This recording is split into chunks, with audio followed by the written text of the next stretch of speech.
Bismillah ar-Rahman ar-Rahim. Alhamdulillah. Wassalatu wassalamu ala Rasulillah wa ala alihi wa sahbihi wa man wala. Welcome everybody to the Safina Society Nothing But Facts live stream on a Thursday, which is tomorrow is Yom Ashura. Today is the day, our last stream before Ashura. And so we will be discussing Ashura today. But first, there was a brother who happened to know Owen Benjamin, become friends with him, I guess friendly with him, to the point that he could invite him over to the stream. And I said, why not? The more we talk to people, I'm always into talking to somebody new. And let me begin with what everyone probably may say. Oh, you're given a platform just because someone's interested in Islam. Of course. What do you think we want to do? We want to give dawah. And how does that begin? It begins by talking. So anybody who is interested in Islam, he's the one that responded. We talked to a lot of people. We tried to get a lot of people on, but you know, their Instagram's accounts their Twitter accounts are so busy. Not everyone gets back, right? So we're open to talk to anyone who has a genuine inclination towards Islam, right? And so that's the motivation. Clearly, obviously, we don't endorse a lot of things that people have done in the past, and everyone's got a past, right? If you're going to go that you cannot even have a conversation with someone because he has something in the past, we say, okay, fine. Where's the line? I would put it as this one. If someone is sab rasul sab ad-din, someone is a cursor, curses your deen, and never took it back. Never said, oh, okay, I was young, I made a stupid mistake. But this is an enemy of your religion, an avowed enemy. Then what's the purpose of talking, right? I would say this even for another Muslim who has a deviant belief. Okay? There will be, how we talk is going to have to be moderated. So likewise here you have a man, he's not a Muslim, so you don't expect him to observe by those rules. But his approach towards Islam, there is some kind of leaning towards it, and that's what we want to investigate. So we're going to ask him, how did Islam even got on your radar? What he finds appealing, and what stops him from entering Islam? Like we're very open about what we do here. This is haqq. If it's haqq, why don't I invite people to it? Right? And what does he feel about Christianity? What does he feel about what are the most destructive forces in society? And which faith is appearing to be, or which followers are appealing to withstand these things, right? To withstand these problems in society. And I'm telling you, for Muslims in the world today, in the West, to just be basically good Muslims, that's it, basics, right?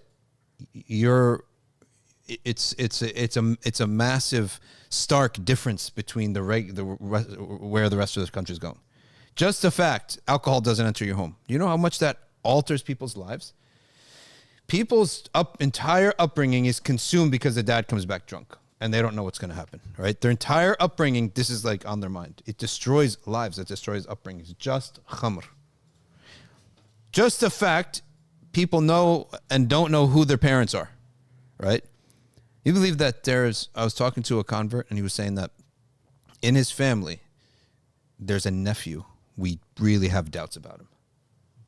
Like my brother's son. Like, this is not your son, man. And he says, no, he is my son. And I said, no, he doesn't even look like you.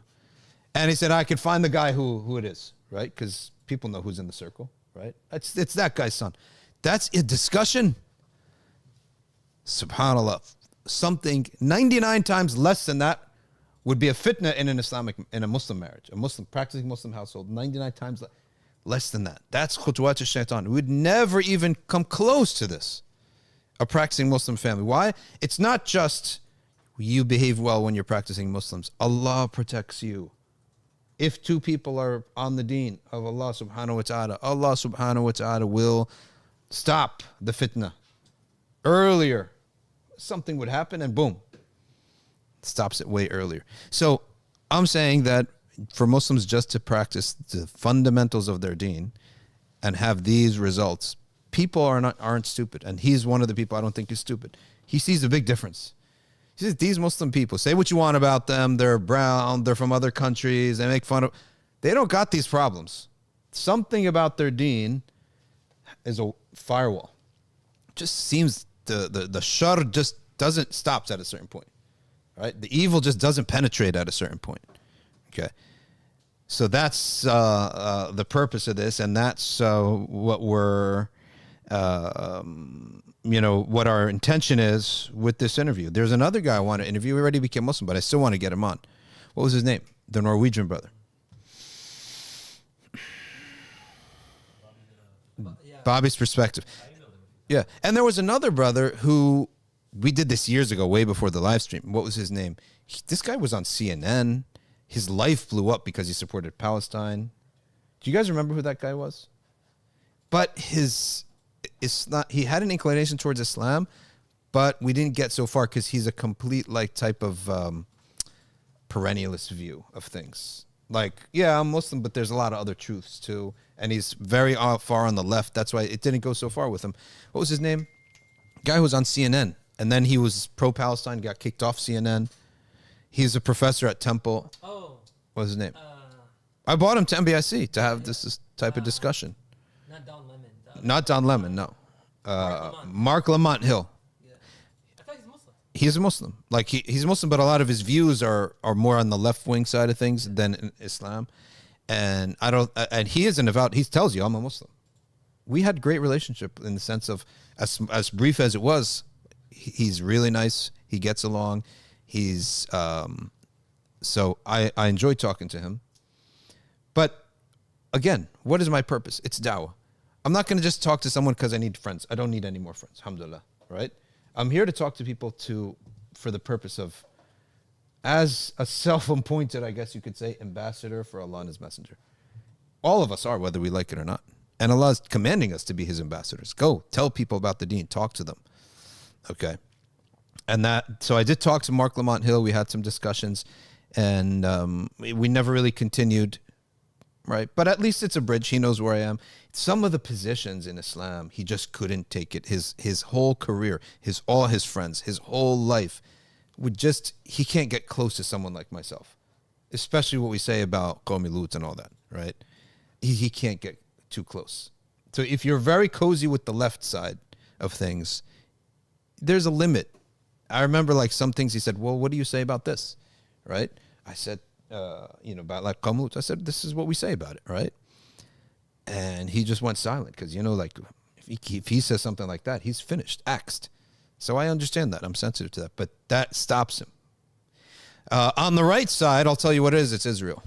And there are a lot of guys who support all of our family values of Islam. They like the fact that we're clear about what we believe, and we're not wishy-washy perennialists who all truths are the same. But they can't come too close to us because there's the Palestine-Israel issue. They are staunch Zionists. And that's what you're going to find from a lot of the high-end, the leadership of the right. Okay. The leadership of the right, they can't come close to Muslims. And they have to stop any of this rank-and-file people being now interested in Islam. They're interested in Islam because they see this is the only group of people that is putting up the fight. And let me tell you something, as a criticism within our community. Every time I look and see, a group of Muslims have, marched and giving interviews on why they believe in the opt-out and they don't believe, and a group of Muslims are speaking out. Let me tell you what's a criticism and what's a problem. They're always either immigrants or African Americans. African Americans, they know how to speak out. They're not afraid of anybody. They've been speaking out for ages. They fought worse things. Physical brutality that we can't even imagine. Or immigrants who don't know what it means to be cool, don't have that on the reference point, don't have old friends in high school, don't have that sense, that sense. They walk in completely awkward. He doesn't care. It's not his country, right? There is not enough of, now the coalition of virtue is led by one of them, second generation, Desi or Arab or ethnic, whatever, second generation. Karim Munib is that, right? But there's not a lot of others. It's as if the second generation, they're too delicate. They still want to be cool. They still want to be within. They don't want to be cringy. Now, these immigrants don't care about being cringy. Hey, go in there and say, I'm here, my name, Osman, I'm disagree, okay? Opt out, blah, blah, blah, right? He has none of that softness, that delicateness, and that's a criticism for us. There is a bad thing about this whole opt out, this rise up. Who's leading it? Not the imams and not the second generation. It's the normal, regular Muslim moms and immigrant dads, and some, maybe, second generation. Okay? Just looking at a lot of the stuff, that judging this from the bird's eye view of the testimonials. Let me read you one testimonial that play for you a clip. Okay, just listen to this brother. Okay, listen to this brother.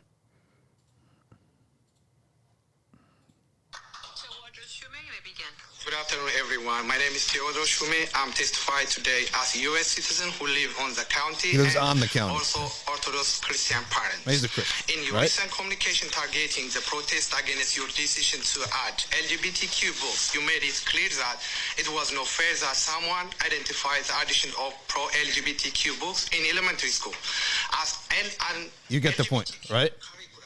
The guy doesn't care. Any one of his next generation, second generation Muslims would really be soften it up and maybe not do it, all that stuff, right?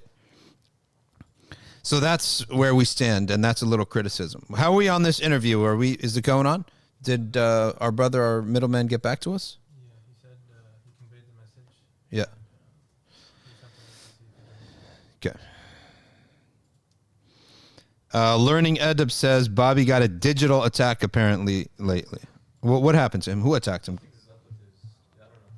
What do you mean a digital attack? Listen, any of you listeners know of anyone from outside the community of Islam who is interested to learning about this, okay? Learning about Islam, has any inclination towards Islam? You tell us. We want to bring him on and talk, right? And, why don't you talk in private? These people don't talk in private. These public personalities don't have time to talk in private, right? And we want everyone to see the conversation. What they say on the record, it lasts a long time. Right? That's what's important. All right. Still people, by the way, that Imran Hussein video is like 5,000, double the views of every other video because they got so triggered by it. Okay, so thing is about what is wrong with saying something about Imran Hussein when it's his methodology. We didn't criticize the man or spread any slanders about the man, but people are just what they are. Okay.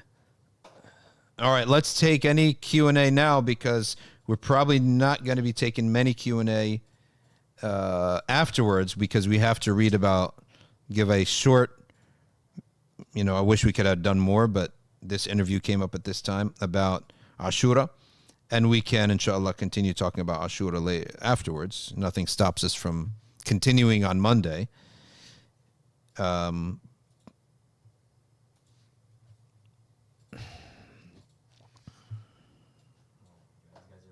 Yep, they're back. It's because all his followers are all like YouTube addicts. No, they're all YouTube addicts, 19 years old, unemployed. No offense to you guys, but that's how you appear. If you're doing this, tell me something. Does anyone with a regular job go around, commenting incessantly like this for days and days and days and repeating the same comment? No one with a job would do that. What is Ashura and what is the reward of it? Ashura has many, many benefits and blessings. Amongst them is that it's a day that the Arabs always fasted. Okay. It's a day that the Arabs lost the knowledge of why they fasted. In Mecca, they used to fast Ashura. And the reason they fasted Ashura had to do with the Sayyidina Ibrahim and Sayyidina Ismail. Ashura is a day that Allah selected according to Athar. We're not going to say Sahih Hadiths. Athar. That Allah selected for many momentous events. Such as the flood of Noor. That they were saved on Ashura. Okay. or was it they landed on Ashura. Okay. The Bani Israel were saved. Okay. They were saved on Ashura. Bani Israel were saved on Ashura. So Ashura became a day in which the followers of Sayyidina Ismail fasted, and the Jews fasted, except that the followers of Sayyidina Ismail they forgot the reason why they fasted that day, which happens, right? People have events, people have things in which things happen in the society, and they forgot the origin of it. Halloween is one of those examples. People just trick or treat, but the origin of it has an origin. People forget the origin. So when the Prophet ﷺ arrived at Medina, he found the Jews also fasting it. So he asked, so you fasted too? He said, yes.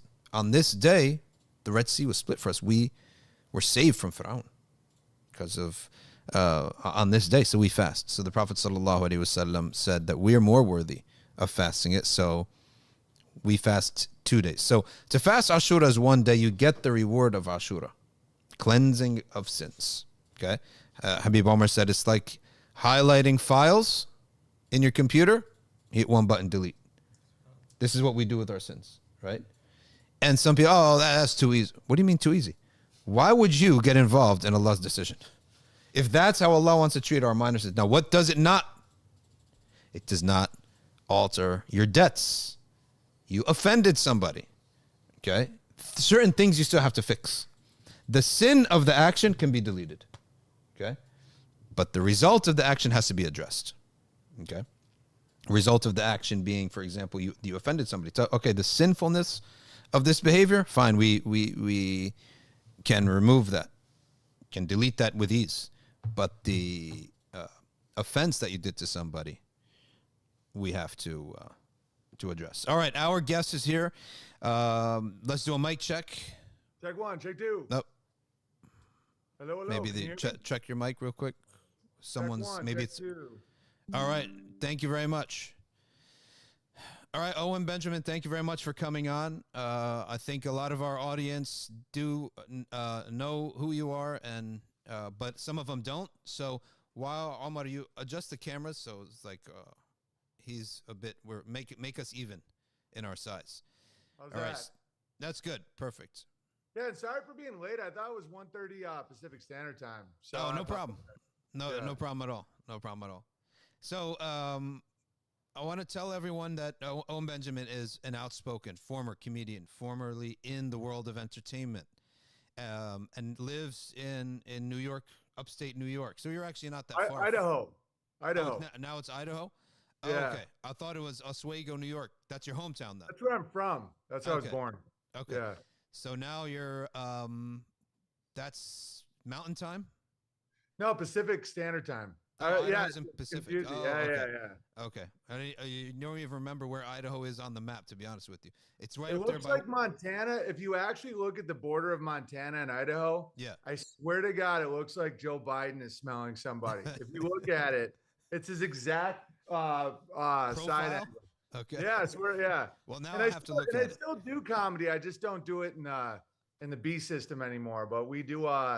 That's something fun to talk about how we got out of that, because I got banned from all the clubs and theaters because I was making fun of sodomy, and that's a big no-no for the B. So I still do comedy, but it's just private. It's so funny. And one reason why I'm into talking to you is one of my best friends is Muslim.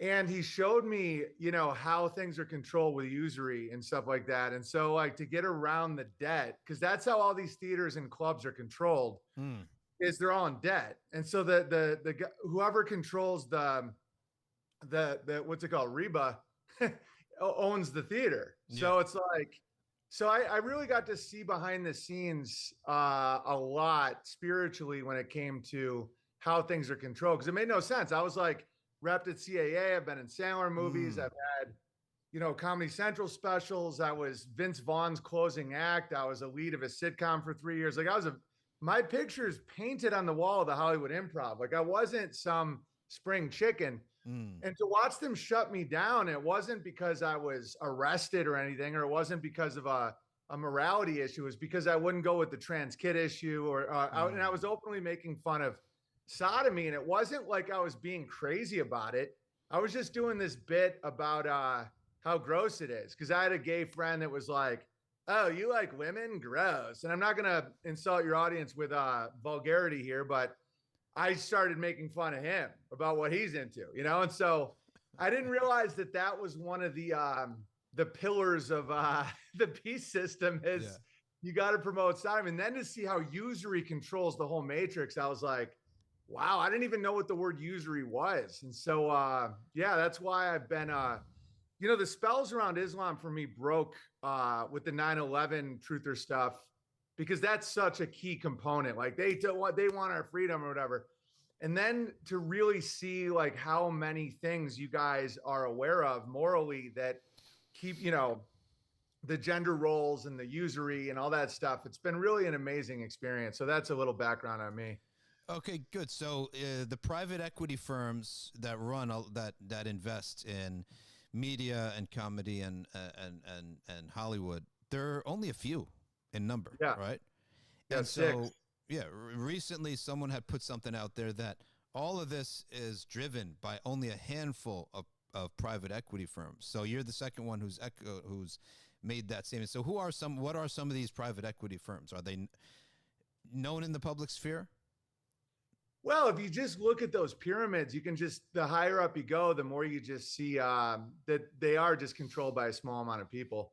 I mean, you have the big ones like, you know, Disney and then Viacom and all that, but the higher up you go, it gets real spooky. I remember like during the COVID stuff, that one of the biggest holding companies is called Jab Holdings, literally JAB. They love these little jokes. And they own Panera Bread, Beyonce, like they own Beyonce. I'm like, what? And they like all these little puppets that they have. Yeah, it is a small group. But the thing I focused on is the grassroots ground up stuff, because I just don't look up.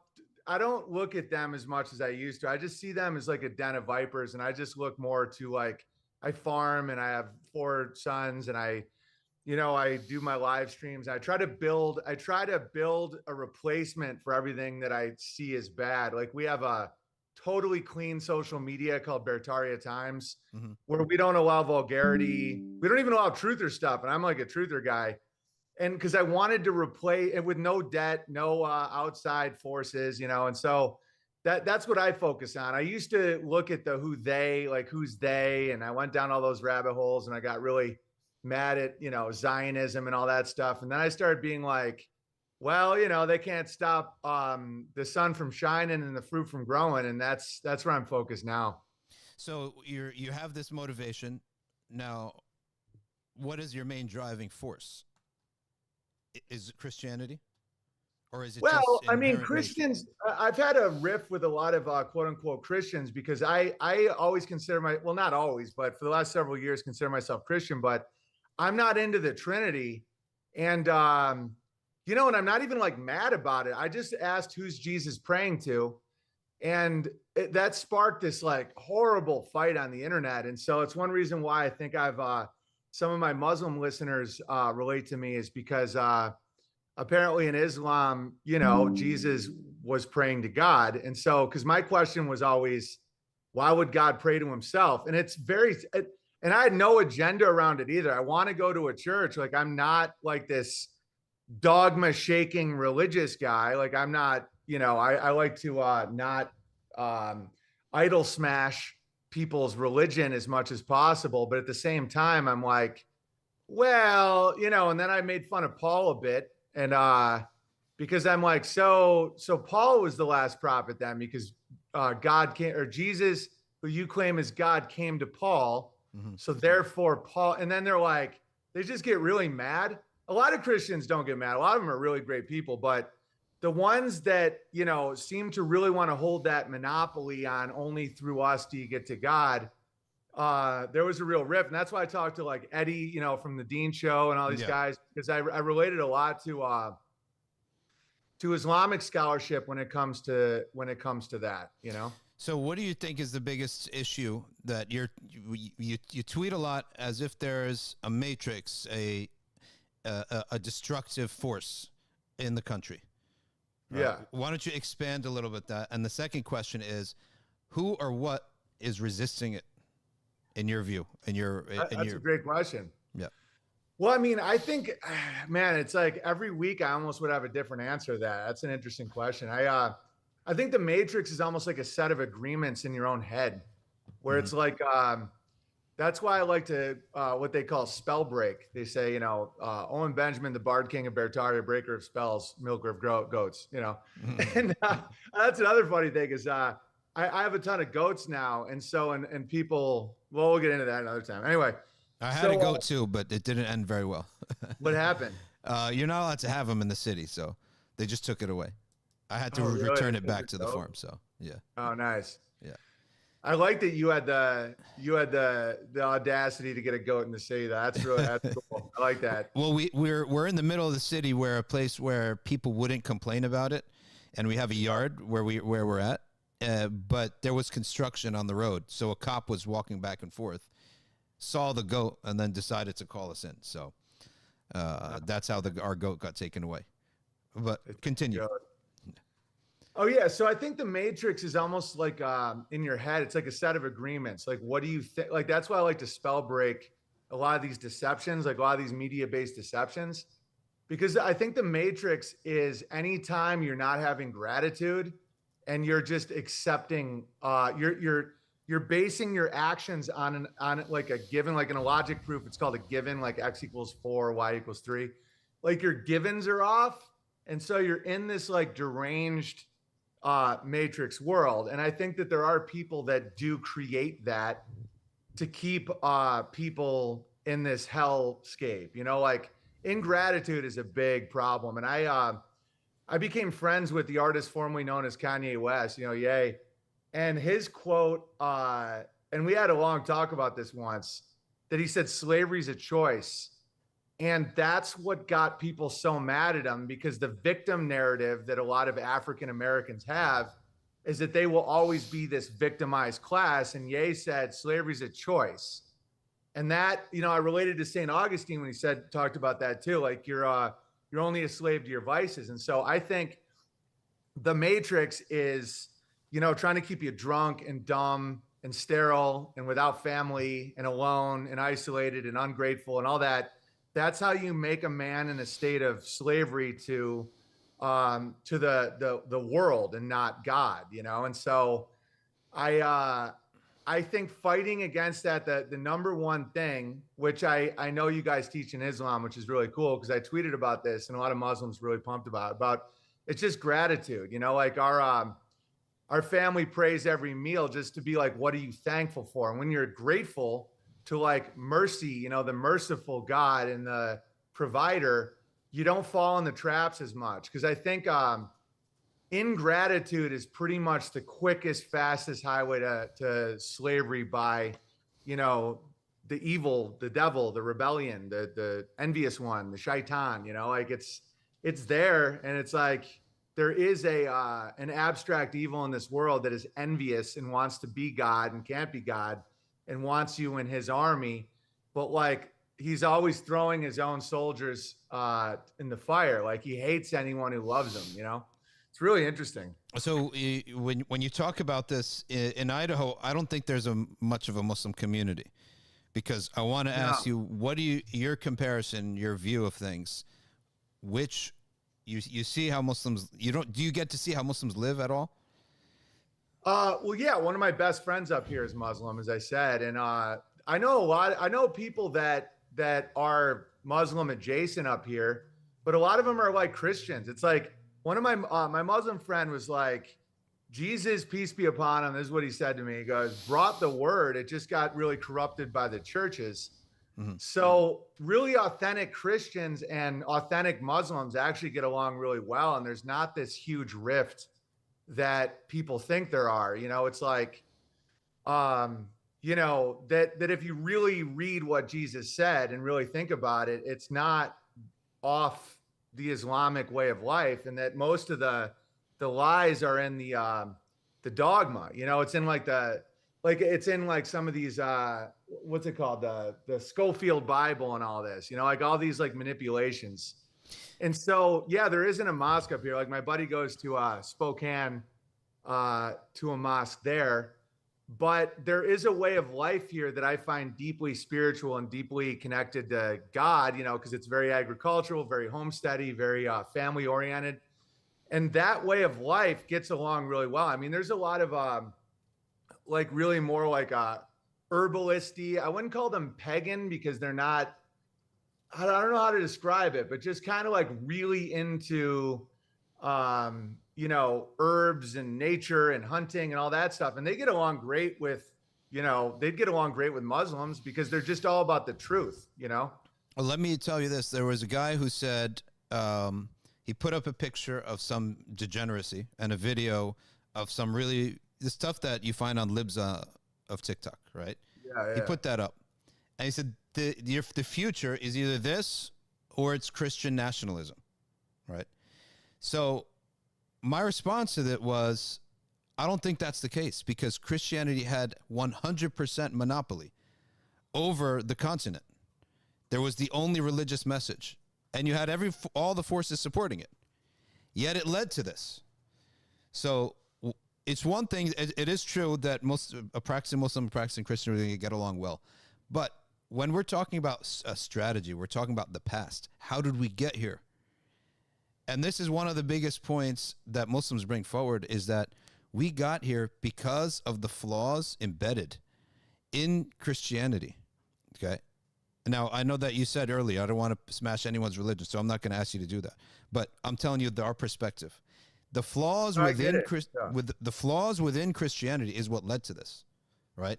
The inability to convince large, massive swaths of generations to choose that path over a path of temptation.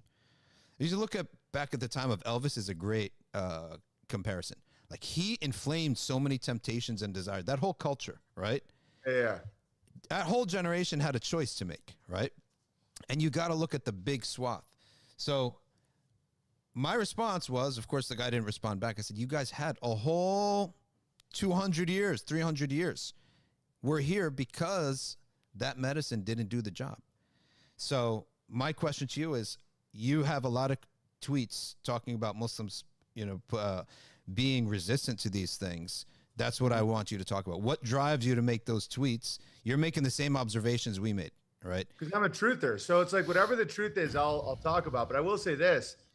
Humans are capable of bending and twisting the truth. And I, you know, because I can see there's certain forces in Islamic culture that could end up being nonsense, like what happened in Catholicism, where they're just worshiping bones and a guy's got a big phallus on his head. You know, it's like with like naked kids all over the Vatican. Like, you know, how do you get to that point?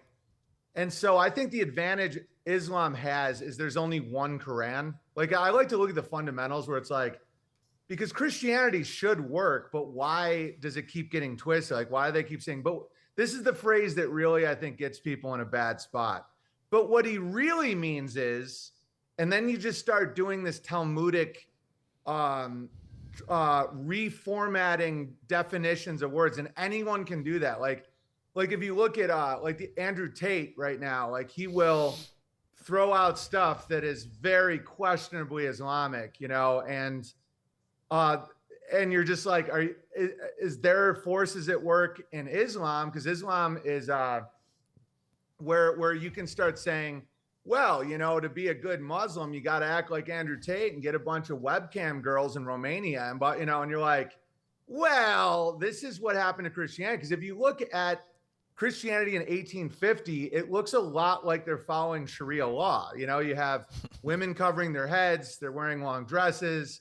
Women are not to be unaccompanied by, you know, unaccompanied without their husband, all this stuff. And you're like, so how did you get to Coldplay concerts in a mega church with rainbow flags? Like, how do you get to that point?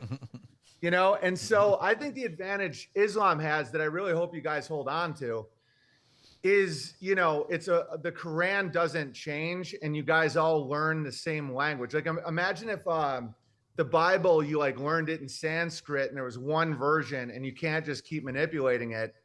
I think a really strong thing in Islam right now is that the Quran in Arabic is learned by children and they know all the words. And so it makes it way harder to manipulate and bend and say, well, the King James version versus this version, because then you just get in. It's almost like my friend Vox calls them Bible lawyers, where they're like arguing points. Like it's more about their will. It's very satanic. It's very like do as thou will, where you're just trying to make an argument to justify your behavior. And so I know Muslims are capable of doing that because all humans are. Like we all have that temptation. And when people pretend they don't, like when people pretend they're self-righteous, that's a real problem. But I think the fundamental of one Quran where you memorize it when you're young is a huge advantage. And I would be very happy if there was that in Christianity, but like the translations and the fractured nature of it, I think can get a little, it's almost like it's like a crack in a sidewalk where it opens it up for more cracks. Well, let me tell you this, like part of you said, what you said is 100% true. The Prophet, peace be upon him, said that Judaism would divide up in 71 sects, right? Which either it's literally 71 or it's a lot of sects. Christianity would divide. Don't they say there's 72 genders? Like, it's funny how these words kind of line up. Yeah. Like it's, yeah, that's funny. All right. Like Christianity will divide up into 72 sects. And he said, and this nation will divide into 73 sects. So the point being is that the ways of misguidance are ways of human behavior, right? Human beings do the same thing. Now, but where's the difference? The difference is that, so in one sense, the Prophet is saying, we'll have even more. Muslims will have even more strands of misguidance within it than the previous two religions. But the difference is the follow-up question. They said, well, which one do we follow, Messenger of God? And he said, the mainstream, which is the difference being, okay, and the divine protection of of Islam is that the sects get marginalized real quick. So we never negate their presence, but they get marginalized real quick. And the reason they get marginalized real quick, they'll exist. You can find them in the books. You can find them online. You can find people, but they will never infect the mainstream permanently. And the reason is that the way the Prophet taught was public. The Quran was recited publicly 5 times, more than 5 times in every mosque. And in Medina, there were like at least 10 masajid. So that's take out the silent prayer. So that's 30 times at the very least. So you cannot corrupt something that is public. Everybody knows it. And there's no one central organization. Unlike churches tend to be centralized organizations. So the theology of Islam it was something that was just spoken publicly in front of everybody. So that if I want to go off back to my city and cook something up, right, that is bending to my will, that serves my people and myself, I could probably do that and get away with it until another Muslim comes in from outside, right? And he calls the fraud. Jesus teaches that. That's in the Bible. That's why the main problem with Christianity is they're not listening to Jesus. It's like Jesus said, where 2 or 3 gather in my name, that's a church. And Jesus also did everything publicly. Like it was all about the public and like having the word be accessible to everybody. Yeah. And so that's why it's frustrating sometimes to see Christianity, because that's in the Bible, and Jesus would say, when people would try and worship him, he'd say, no, worship God. And then people are like, oh, so that means you're God. And it's like, no, that's how you create the idol that allows this all in. That's why I don't. And that's really cool. You guys are like that. I like that. I like the public repetition of what the standard is, decentralize it.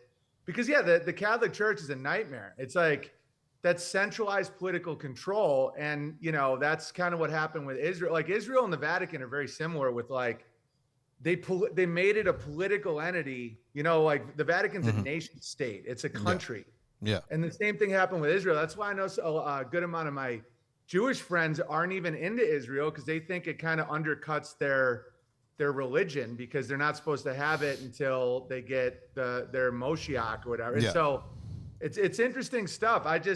I judge by the fruits, and I see Muslims with large families. I see them as grateful, happy people. Typically, you're always going to have your issues, but I really like that Muhammad talked about how the hypocrite is the worst of them all, like the ones that do these public acts, but privately they're cynical and self-righteous. And I just think that I enjoy a lot of your communities, and like Dearborn, Michigan, I could tour in, and I can't tour in New York, and I'm a comedian. I'm an American, so it's like that's crazy. The ironies are wild.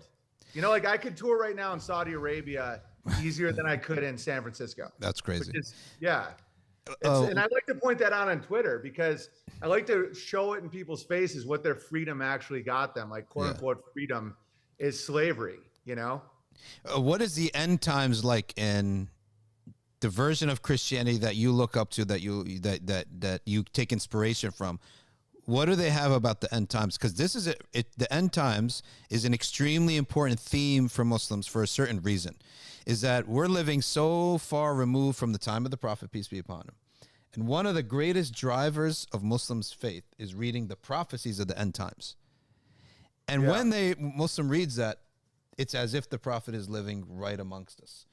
And what a prophet is, how does a prophet validate himself, right? That he's truthful. If one person comes in and says to us, follow this, we in Islam, we don't follow one single claim. Once you bring it with 3-4 claims, or bring 5-6 people to verify this person, then we can follow it, right? That's how our study of transmission is like that. How do you verify a prophet? Who has the moral capacity to verify a prophet? Nobody, right? Only people verify their equals, right? So prophets come and God verifies them by prophecies. The one thing we all agree is out of our control is the future. So if you are talking to God, and the only God knows the future, we all agree on that, tell us something about the future. That's your verification. Okay.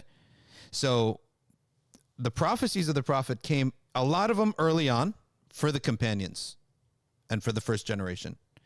Then you have a gap. A lot of prophecies did not occur for the middle period. And that's because Muslims didn't need them, right?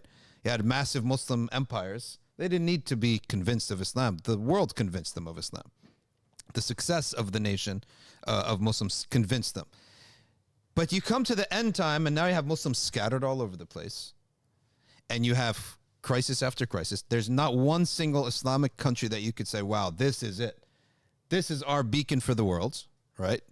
So what drives Muslims, individuals, to hold on to their faith? It's the prophecies of the end times.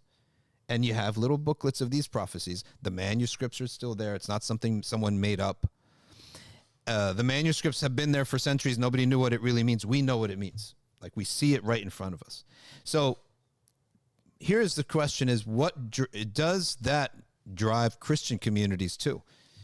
Because this is our biggest driving force, or one of our massive driving forces. And even there's a prophecy about that. There's a prophecy that the Prophet, peace be upon him, said, you will see things you've never seen before. Then someone in the gathering will say, did the Prophet say something about it? Right? So the very discussion about end time prophecies is a prophecy. SubhanAllah. So that's my question to the Christian world. Do they have a concept that helps fit all that's happening into a framework for the end of times? Well, I don't want to speak for the Christian world because, I'm seen as quite a controversial figure in that world. So just to put that out there, that I'm not a great representation of mainstream Christianity, but I think the return of Christ and all knees will bend is something that they really look forward to. And I personally am not as end times motivated. I look at the daily fractal reality of what people say. I will say this, though. One of the most impressive prophecies of Muhammad was the airplane. You know, that's insane. Like, my friend was reading me the description of the airplane, and that was pretty cool. Yeah. But yeah, I'm personally, because that's why I don't represent, mainstream Christian thought, but I don't really think about the end times as much as maybe I should, but I just think more about the daily fractal reality where, like, if you live in a certain way, what is your life like? Like, do Yeah. you feel blessed? Do you see the fruit? Do you have I would say, like, one of the greatest prophecies of Islam and Christianity, if it's followed properly, is just the resistance to the evil you see right now, you know? And I know some hardcore Christian nationalists that really respected watching Qatar not buckle to globo homo, as we like to call it. And that was a big bridge. Like, to see resistance, to see men with the ability of saying no, is, to me, incredibly validating for somebody's religion, because everything else is just words. You know, it's like, if you have the ability of, you know, and some of my British listeners have gotten, you know, they don't like mass migration, but I always tell them that's not Islam, that's mass migration. That's like saying Mexicans coming into Texas is a Christian invasion. It's like a rhetorically inaccurate thing. Yeah. But one thing they will say is the most hands-on anti-LGBT parents are the Muslim immigrants. And that's powerful. And so for your listeners, that does work on people that could normally hate you, actually really respect when you do that. Like, when you have the ability of withstanding and standing against the abuse of children and the grooming of children, and you stand up publicly for that, that's really powerful. And I think that is a really solid statement to your faith. There's been a couple of things that altered the relationship between Muslims and conservatives in the middle of the country. So 9/11, there was already a preconceived notion. There was the first Iraq War. Then there was some bombings that happened in, I think, Kenya, right? And then there was a USS Cole was bombed. Then finally 9/11 happened. And that basically put a massive line between conservatives and Muslims, which is why Muslims, they went to seek refuge more with the left, who were more sympathetic. The Qatar World Cup, in my opinion, it tied Islam to a global sport, which is very hard to sell that all these people are terrorists anymore, right? Yeah. Like, it totally put like bleach on that. So then recently, this summer, this June, all the opt-out marches also really got on people's radar and started making, all right, the middle American conservatives say, hold on a second, we can benefit from this. Not only are they no longer, the terrorism thing sort of waned away, but also we like this. We can benefit, and, you know, they got a result, right? So where do you see the future of the general conservative middle of the country and Muslims going in the future?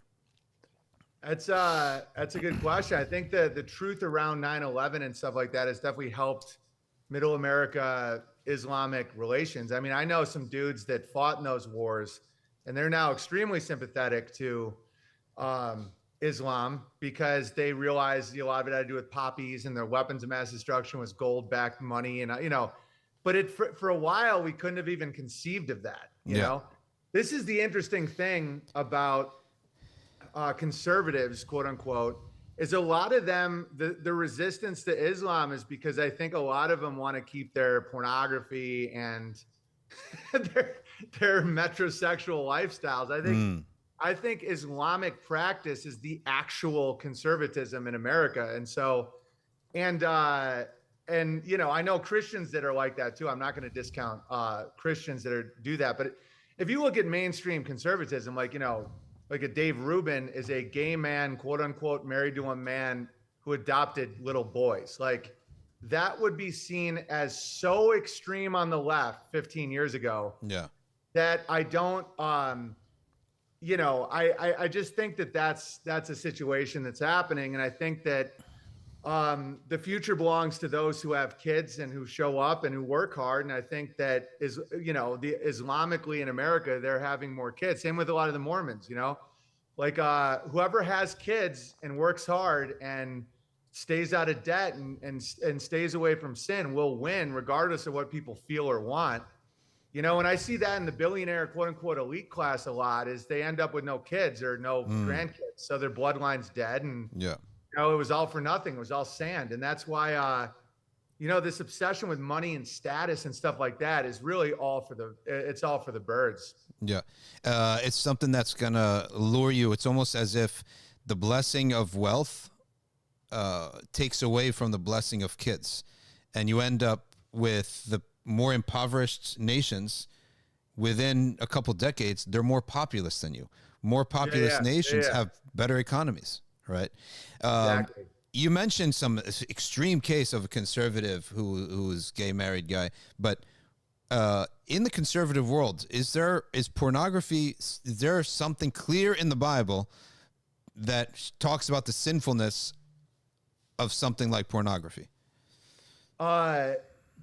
What's it called? Culturally, it's a problem for right-wing Christian America. It's a huge problem. And so that's why it's one of the main things I speak against. And when I toured in the Middle East, I was in Iraq, Kuwait, Oman, all this, performing for the troops. This is like 15 years ago. And when I was trying to access, I used to like watch a lot of pornography, and now I don't at all because I realize it's a trap. But I tried to look at it on my phone and it was banned. And I remember getting so mad. And then later when I saw the trap of it, I realized how powerful that is. And that's why I keep trying to bring that into the conversation of like, when are we going to ban porn? Like, when are we going to stop treating our women like prostitutes, you know? And so that's a very, very powerful thing that Muslims should really hold on to. Not that I need to tell you guys that, but that's why I did that really viral tweet about showing a billboard in Hollywood of like a basically naked woman. I don't know if you saw that tweet of mine, but it got like millions of impressions. And under it was like a message to Iran about burning your burqa or something. And I did a tweet like, don't go down this road, because right now this is where it goes. Like, that is not to enslave you. It is to protect you. Yeah. And, you know, like there are images of women in these really hot looking things that do look kind of crazy, but from a Western perspective, but it's good. It's good to cover your body. It's like that protection isn't to, again, I know that the whispers of the demons will tell you like, oh, they're just trying to keep you down. You should be an airline pilot. You should have like, you should do all these things. I'm telling you guys, like, I've watched this happen in 20 years. It's gotten so bad that it's a normalized thing in America now to sell your body on OnlyFans for money, you know, and they're all on pills. They're all alone. They're sad. Like, a woman's strength is her family. And so it was funny doing that tweet because I was basically warning the Islamic world, like, don't, like, this is what comes of this. Like, you will see your sister on a billboard naked if you start listening to this stuff. So I think pornography, I think, is blatantly outlawed in the Bible, but it isn't clear. And one thing I've always challenged Christians to do is kind of come up with laws. That's why I always like to promote Sharia law. I'm like, that's a set of laws with a moral compass. Like, don't just get mad at it. If you have problems with it, which thing do you have a problem with, and what would be your law based on the Bible? And the whole, and I think that's very important. And Jesus in the Bible said he wasn't here to overthrow the law. You know, that's another big misconception, is you have ideas like, he with no sin cast the first stone, but then they don't really explain it. And I was raised Catholic as a kid. They intentionally don't explain it. That the next part is, and now rise and sin no more. Like, what Jesus was doing was, he was in a very sinful culture trying to help people choose to get away from it, because you couldn't force it on people. Like, you can't just force Sharia law on people. They have to want it, you know? Yeah. And so to teach people how to like not sin so that they can start building a culture where that's seen as crazy and you can actually punish it, was what he was doing. He wasn't saying, oh, we all are full of sin, so let's just all sin. Like, that's literally Satanism. Yeah. So that's my thoughts on that. So let me ask you this. You talked about what impresses you is a visible, individual or family-based behavior, right? That this is what works, and that you're demonstrating this. But it has to be that there's a driving force behind that. which takes the leap from the anecdotal, what my eyes are seeing, this is good, to the rational or intellectual, which is the theological aspect of things, right? So that's where the leap is, and that's where you got to have a driving force behind this. And the driving force, let's say in a Muslim culture, a practicing Muslim culture, there's a lot of Muslims they don't practice their religion, right? But in a practicing Muslim culture, when we sit together and say something is forbidden, right? It is absolutely irrelevant whether or not you know how bad the result is, because the verse is right in front of your eyes and the word has one possible meaning, right? It's explicit, which is, and what's the root of that? The root of that is that you believe that this book has come down from God as a revelation to the prophet. So it has to, the anecdotal is linked to the theological, right? Yeah. If the theology isn't there, the actual faith and belief, this is God's word discussion over there's paradise here and heaven here, right? And then you got to water that plant of belief.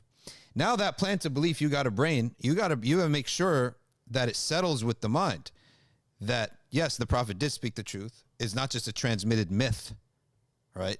Which goes to the, like, studying the chain of transmission, what we call the chain of transmission, to ensure this is actually what the prophet said.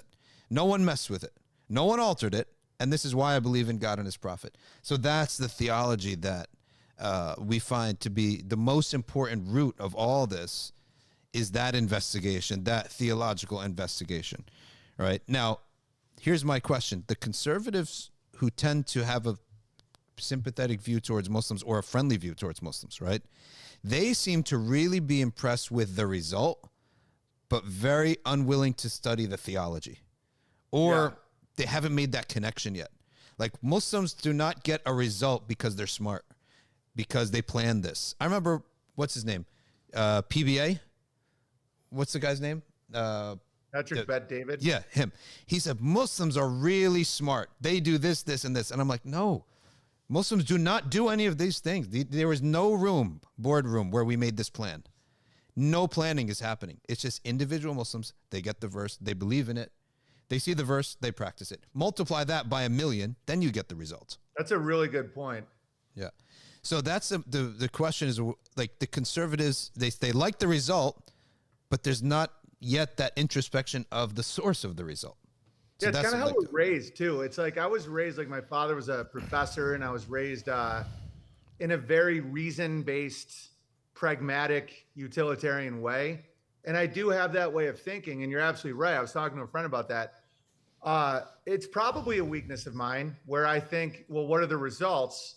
And if you're motivated by the results, you're probably not even going to get the results. That's the irony about it, that you're right. Like, underneath the tip of the iceberg is the belief, the faith, the theology. And so, yeah, I can admire it, and I can see that, and not necessarily feel it on the level that is creating such fruit. I have faith in God. I see, I have a deep faith in God, and I have an admiration for religion that quote unquote works. But the reason it works is because of faith. I totally see the point you just made, but it is how my mind works. And that's why I think it's cool to raise children with faith. And I think that one of the aspects of Christianity that I think is an unspoken weakness is the acceptance of translations and King James. And like, I've made fun of King James a ton. I mean, the guy looked like a fruitcake, and so it's like, if you have a more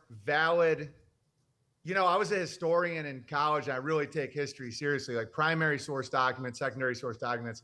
When you have as you say, transmission, it's almost like in law, the chain of custody. Like, who had their hands on it? Did anyone put some poison in the soup? Yeah.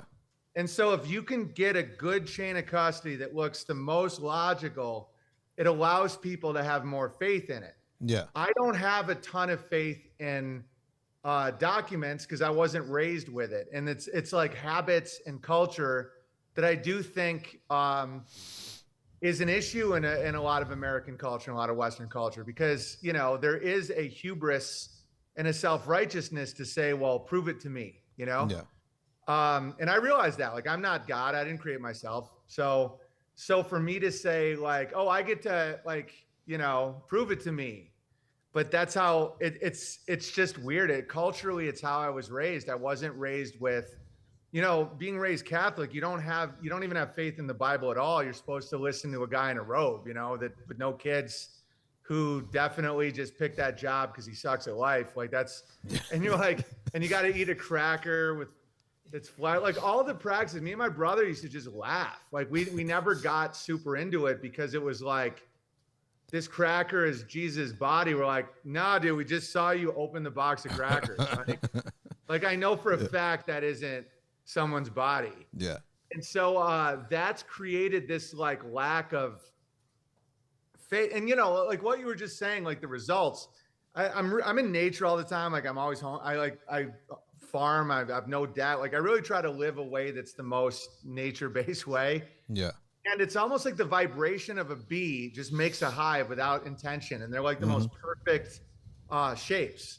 You know, you look at ants, you look at all these things, and it's just their overall vibration. You could almost call it faith, creates these giant structures around them. And you have like the inverted faith, like the faith in the material, the faith in yourself as God will create these like horrifying postmodern apocalyptic structures. And so, yeah, I see that because I used to think that way about a certain small hand group that we don't need to talk about, where I thought that they all had this like meeting and cabal and all this. And the more I look at it, the more I don't think so. I think it's like their way of looking at the world culturally is just creating these structures. Yeah.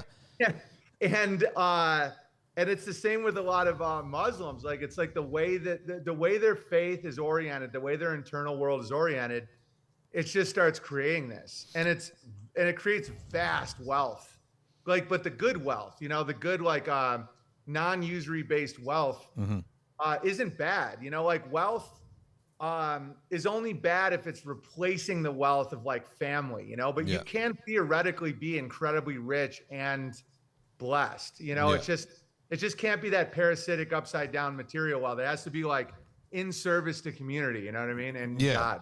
And that's that real and good wealth, it tends to grow slowly. Yeah.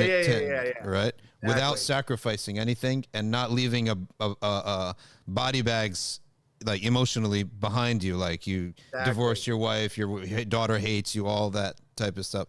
So I love that analogy that these ants are producing these things and they don't know they're producing it. That one bee is just doing its job.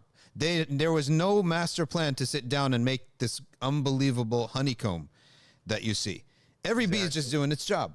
So when you look at the Prophet, peace be upon him, you cannot find certain statements on the Prophet of what is Islam's plan. What is the political plan, right? Yeah. What the Prophet did is he just rectified he gave you individual rectification advice, and he lived it. And his companions watched him live it. They lived it. They transmitted it to their kids. And Islam spreads as a religion of the simple individual. Then the family unit has its rules. Then you and your neighbor have its rules, right? And so on and so forth. So wherever you throw these people out, wherever these people are sprinkled and do what they're supposed to do, some form is going to take place that's admirable. That seems to be I think the that there's this is a more controversial claim. I've said this before, and people spiral a little bit. But I think Thomas Jefferson was greatly influenced by Islam, and I think it also, because Islam matches very well with agrarian lifestyle. So does actual Christianity, and I don't want to sound like the whole no true Scotsman guy that's judging people, but like, you know, that's why Jefferson rewrote the Bible and took out Paul.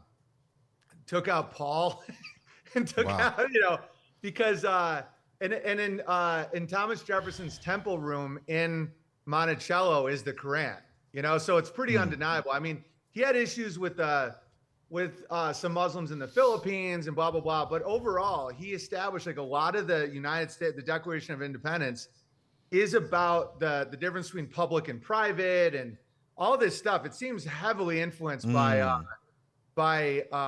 you know, the governmental structure, because one thing that Muhammad did that Jesus did not do is set up a government, like a structure that you can actually function in. And so when the founding fathers were setting up America, I think that it's pretty obvious that there was a heavy influence, because the Quran was a major book in the 18th century in England.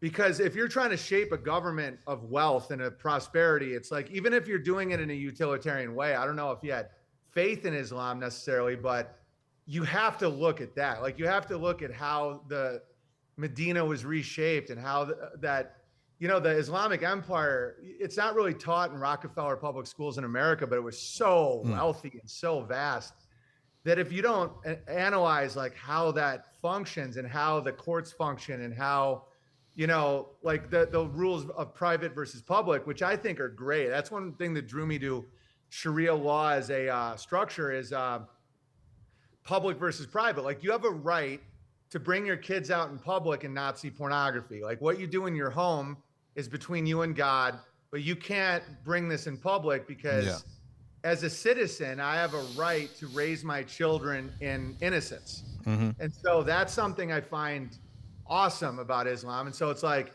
if you want to, you know, be disgusting in your home, like, we're not going to kick in your doors or anything, but like, you can't bring it out. You can't keep it there. It.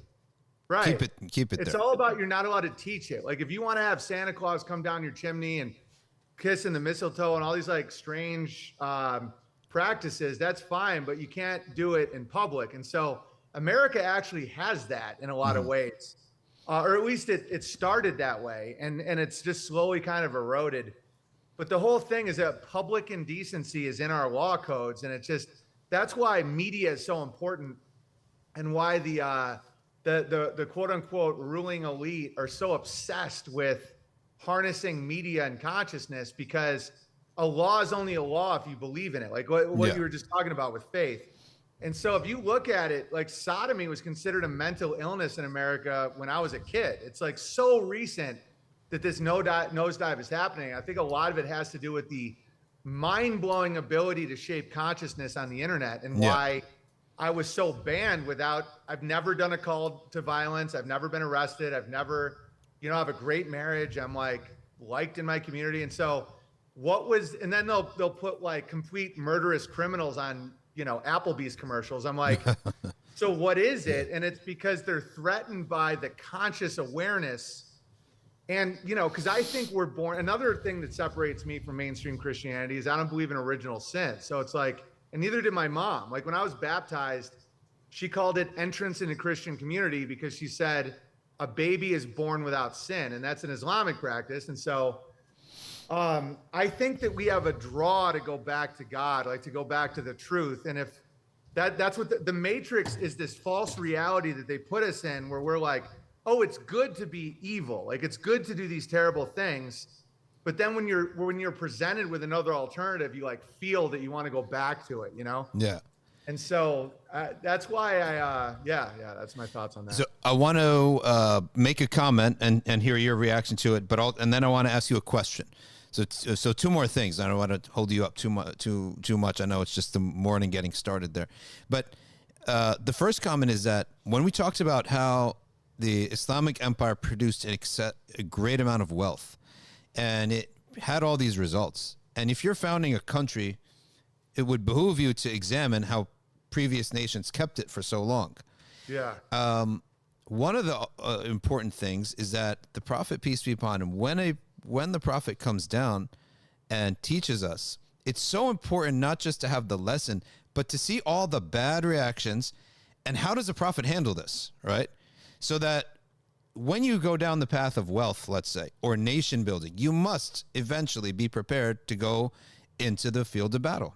There's going to be a conflict. I'm a righteous Muslim, and my employee is sort of ripping me off. He's not working hard enough. Is it merciful to fire him, right? Or should I feel guilty?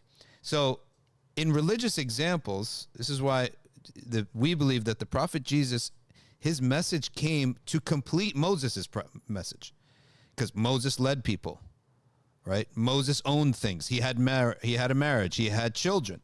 Prophet Jesus, we say that in his first coming did not have those things. So that cannot be the example.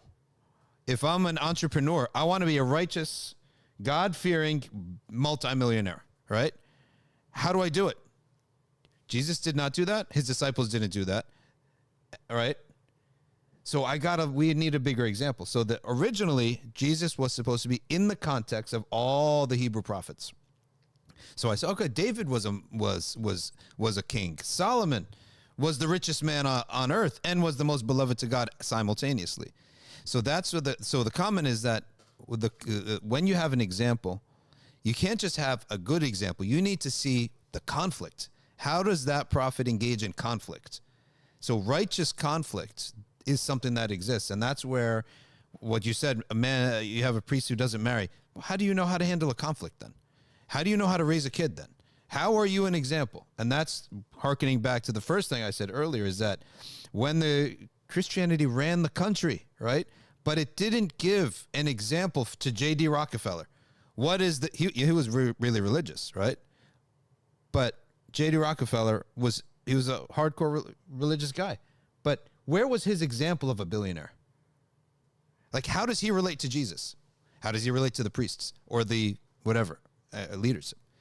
And that's the point where what the Islam also gives us is the example of all the unspiritual things that happen in life and how to navigate them righteously. So, if you have anything to add to that.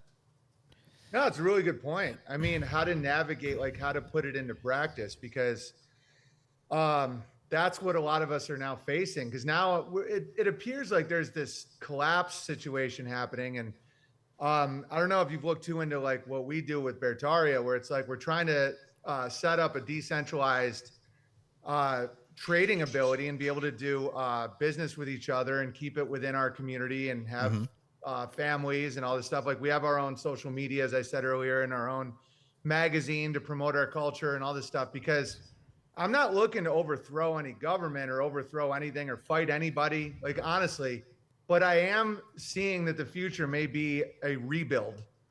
And so I love seeing examples of how someone does it, because you're right. There is a whole thing. Like people say Jesus, King of Kings, but it's like, where in the New Testament is there an example of how to actually be a king of a country? Because it's really difficult. And even just running a small online community that we have meetups and we're decentralized, as I said, like the conflicts and the way it has to be handled is so difficult that I think sometimes people like to slip into a quote unquote spirituality to avoid the secular realities of like trade routes and all this stuff. And as much as people can like mock the Jews or get mad at the Jews, like at least a lot of them are managing the banking sector, which is hard, and I'm trying to like, my farm stand accepts silver. Like that's my little,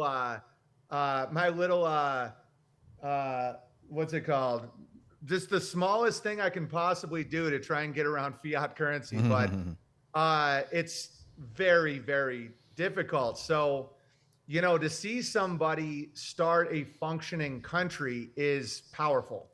And I think that's to be looked at. And I don't think it's to be feared at all, because some people, it's almost like they view studying Islam as cheating on their wife or something, where it's just, I see that in some Christians, where as soon as I bring up a hadith or a teaching or something, they freak out. Like, but yet I can bring up Harry Potter, no problem, and it's like Harry Potter, like, you know what I'm saying? Where it's like, so are you really this purist that can only hear the Bible, but yet we can all watch Succession on HBO together? Like, what is this? Like, so you can't look at, like, Islam is so similar to the teachings of Christianity, but you can't look at any of the wealth. Like, there's this hadith that my friend was telling me about, and I don't even know if it's a hadith, but it's a lesson that is taught about the fall. No, it's not a hadith.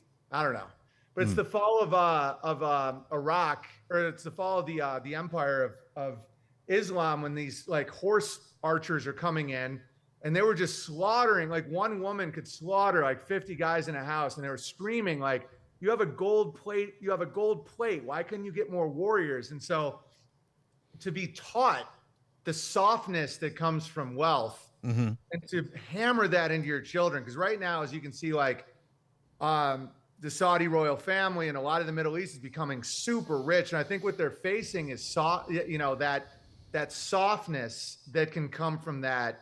And so that lesson is crucial. And that lesson is crucial for Americans and Christian Americans, people that run businesses. Like, what happens when you get so rich, you forget to lock the door, you know? Well, and there's this dudes eating rats on horses that can slaughter your whole family if you don't stay focused. You know what I mean? It's amazing. You should read a little bit of the history of Andalus. And Andalus in the Islamic West faced this 2 times. They became extremely wealthy and extremely into the fine arts, and they became too elite to follow the strict codes of the Sharia, and they fell into this. So wine drinking, we turn a blind eye, things like that. They started turning a blind eye. They became corrupted mess. Yeah. The Christians came in and started defeating them. Yeah, exactly. So, right now, the Islamic scholars of the East discovered that there were these nomadic Bedouin-like people who started to learn Islam. Right? That's awesome. These guys were fighters. So the first group, they're called the Murabits, Al-Muravids in English. They came up and they pushed back the Crusaders and went back home. So the famous Imam Ghazali wrote them a ruling. He said, if the Christians come back, you are obligated to go and conquer Andalus and rule it. Now, here's the thing. All they had was your basic Islamic law book, right? They were not super scholars, but they had studied for 1 generation Islamic law. That taught them, how do you run a court? Who can be a judge? How do you run a military, right? Who's responsible if something goes wrong in the country? You had people who were 1 generation earlier, absolute Bedouins, but because they learned the law book, right, in a very basic capacity, they were able to run a country and run not only a country, a civilization, right? Andalus is something here. They were coming from the borders of Mauritania, Mali, and Senegal down here. But because they had the law book, they were able to manage it. And this happened twice. Then they ruled, and Andalus, the wealth of Andalus over 100 years got to their heads. They became corrupt. Exactly. And another group came in and did the same thing, mopped up. They mopped them up. And because they had the law book, I'm telling you, I think I'm sitting here with a room of about 7 guys, right? I think we could actually, because we study, right? If you gave us Rhode Island right now, we could run it, right? Yeah, and it's merciful. That's the thing. It's almost like it's the David and Goliath story, where it's like you beat the giant with the blessing, which is following the law. So it's like, it's so fascinating to see. And a similar thing happened to Rome, where they got so corrupted and so secular that the Germanic tribes took them, and it was like merciful. It was like, it's not even like quote unquote conquering. It's almost like, I don't know. I like that, because we're going to see more and more of that, where you're seeing like people that desperately need structure, you know, and they're just like falling at their own addictions. And so that's why money doesn't win wars. Like I was saying this years ago, and people said I was crazy. I'm like, dude, Afghanistan's the new Switzerland. Mm-hmm. If you look at it, it's like, okay, Switzerland used to be warriors and mountainous and poor and hardcore Christians, and they could beat anybody. And now you have Afghanistan beat, you know, the great Goliath of America with like, you know, rifles and stuff, and just by not consenting. And if you look at where it's situated, like as the world's wealth shifts, you have the mountainous region right in an area where you have the Indian population, China's manufacturing, Russia's resources, and you're like, that's the new Switzerland. And so as the West falls into indulgence, and it's so interesting because the money and the positions and the aircraft carriers, they really don't matter. It's like, if they're just being driven by a bunch of transsexuals on meth, it's like they can't shoot straight, you know? Yeah. And that's the whole David. They're not going to last. If this no. If it draws out, you're going to be so depressed. You're just going to want to put your hands up, right? And I walk down this. We go to Manhattan. We go to places, And I just say to myself, these people need conquering. We can teach you how to live, right? You may be kicking and screaming, but give it 6 months, you'll be thanking us, right? Like if we had a conquering, benevolent, let's just reframe it real quick, because like I talk about how slavery isn't evil, so I reframed it to builder buddies, because like Hollywood's made the word slavery sound so insane. Like conquering sounds like death. So when someone hears conquering, they think, oh, you're going to get your crooked sword and, kill me. No. Imagine a world where it's restructured, where like everyone isn't dying of fentanyl. It's like that's what's killing people. What's killing people is their own indulgence. Like imagine if there was like a business sector that wasn't just this like malevolent, gross beast that makes everyone poor. That's why the Islamic empire got so rich, and various empires in Christendom have gotten so rich, is when you follow, God's law for money, gold, silver, and then how you implement business, you get rich slow, but when you get rich, you get super rich. In this upside down fiat world, you get rich real fast, but then when you get poor, you get real poor and like real fast. And you're going to want people that know how to run a court, and the American court system is pretty good. It's just been corrupted. It's just been like handled, it's just been handled by people that they're just too indulged. It's like, so what it really means is we can be drunk all day and you're like, no, dude, you're losing your edge. And so I think with the word conquer, it's not about like force as much as it is just a restructuring, because I think a lot of the West has become hyper emotional. So like because I trigger people all the time. So I have to always think about like what a word means to people. Yeah. So like a restructuring sounds great. Same way what you said about slavery. If you look at it from the Islamic context, what is the origin of slavery? The actual origin of slavery is a nation coming to try to kill you. Their army's trying to kill you, right? So you took them captives. You had the moral right to kill them. But there is now another option. I take you prisoner. I can kill you as a prisoner right then and there on the spot. And nobody has any moral qualms with that because you were just trying to kill me. Yeah. Or I could actually benefit from you because you have skills. So what Islam does not come and promote slavery, it came to give it some kind of softness because it's not going anywhere, and to give it some kind of rules. You cannot abuse, you can't whip, you can't do all these things, you can't starve him, you can't hit him, but you can benefit from him because he was trying to kill you. You can sell him, right? So he came with those things. So it's not like, so the word slavery also, like you said, people get triggered. We have to just give them the idea that's what slavery was. That's the origin of it. And that's the morality behind it. You were trying to kill me, right? So for me to benefit from your skills is mercy to you and me. It's also debt. It's like, and you can become a slave because you're so in debt, and then you can get out of slavery. It's like, I'm against racial-based slavery, obviously. Because Hollywood's made it like, oh, if you're okay with slavery, that means you're race. Like you think black should be slaves. No. Like people don't realize they're already slaves financially. Like 13 years a slave. The joke I did about it is I was like, I thought that's student loans. It's like. It's like they already have a mechanism of slavery that you can't get out of, and they put you in a little cube.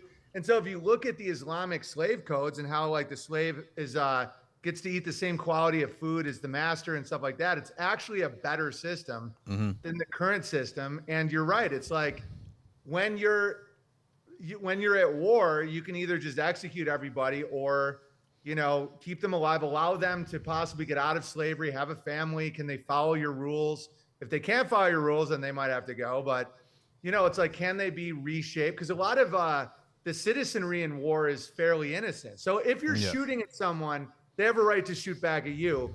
If you're captured, they might just be, a peasant. Like they're not evil. It's like look at Americans. Like America has been a part of so many of these disastrous wars. And if you take the average American, like, are they evil? No. It's like, are they like, yeah, we have to go get all the opium in Afghanistan? No, a lot of Americans, myself included, thought that there really was this thing called terrorism and they were trying to kill us. And so as that spell falls apart, you're like, oh my God, it's because the Taliban wouldn't sell their opium. Like, that's seriously what that was about. Yeah. And most Americans wouldn't sign on to that. And that's why they do these spells, because like the best warriors in America would not go kill people for opium. I mean, it's like crazy. That's how you get your real low grade bad soldiers, you know? Yeah. Yeah. Let me close with this, and I thank you for your time. And it's been a nice discussion. I want to close with a question. We talked about a lot of things that we find in common, and you were talked about a lot of things that you found interesting and admirable in Islam. Now, let me ask the opposite now. In the conservative world that you're in Idaho, with the people that you're around, I want to sort of know, like, what is their biggest, thorn in their view from Islam? Like, what is it about it that they find that they could never survive with this? I think it has to do with mass migration. I don't think it has to do with Islam at all. I think it has to do with what people perceive it's tied to. Yeah. Where it's like they perceive that Islam means everybody around you is going to be from Senegal, and that you're not going to be able to culturally survive, and so that's one of the biggest mind thorns when it comes to Islam, because most people have not, because it's all about rhetoric. So it's like the Mexican invasion from the South are never called Christians. Yeah. They're always called Mexicans, but yet when they come, when you have like Middle Easterners, they're called Muslims. And so I always can spot tricks. Yeah.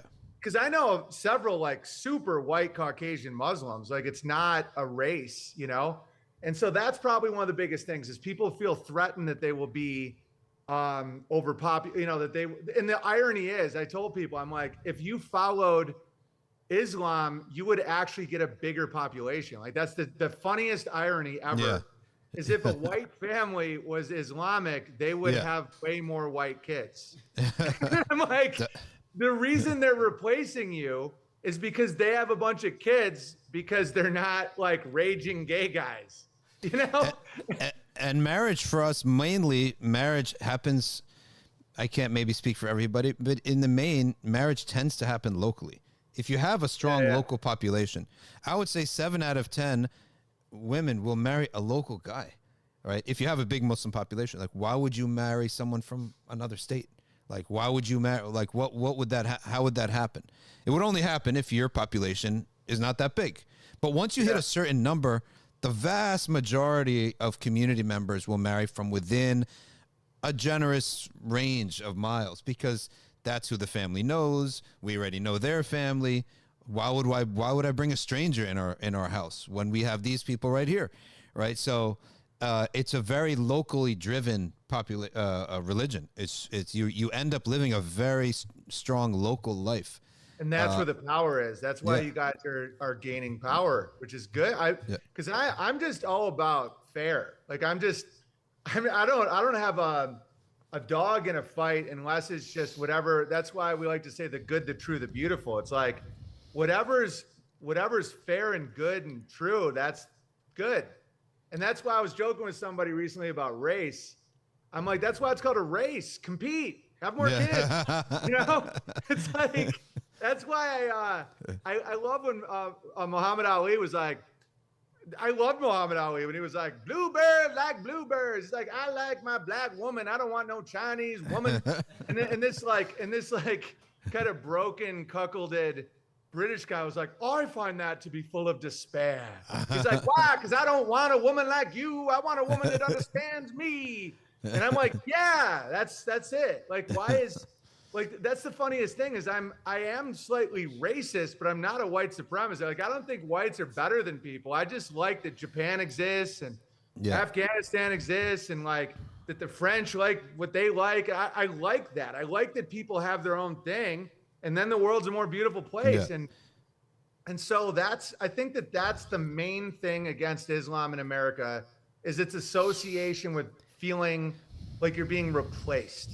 Yeah. And the irony is that if more people lived like Muslims, they would have bigger families and they wouldn't be getting, because the thing is America does, like, there is a lack of labor because people used to have 5 kids and now they have 1 kid. And so who's going to pick the berries, you know? And so then you have to bring in people that are willing to live simply and have a lot of kids, and those people will inherit your wealth. Like that's a fact. It's already happened. It's just like only a matter of time. And then once you get the wealth, your real struggle happens. Like, can you keep the faith? Like, can you not become your own God in your head and then end up conquered by the next people that can do it? Yeah, Islam, it promotes this indigenous, it promotes a localized and indigenous culture wherever it goes. That's awesome. And it doesn't require you to break out of that, right? So that's why there are 3 guys out there, 3 friends of mine, who you may come across, right? And if you're ever interested to talk to them, we can arrange for. One of them is in Oklahoma, and his channel is called The Revival of Man, right? He's a Norwegian, and he broke away from his family when they converted. They cut him off, but he's a Norwegian American. So The Revival of Man is the name of his channel now, right? Then there's another one who surprised a lot of people because he called his channel The Muslim Cowboy, and he wears a cowboy hat and he's got a big beard, and he dressed like a regular Southern guy. He's from Texas. He's from a well-off family in Texas. And when he goes back to his community, it's very similar to what you said. They think that he's been foreignized, like he's adopted a foreign culture, where he has adopted a religion and some of the culture. But the point of that, he calls it the Muslim Cowboy, is to show everybody, I'm actually the continuation of the original Texan culture. I'm going to continue it. Just to prove the point that Islam isn't erasing these things.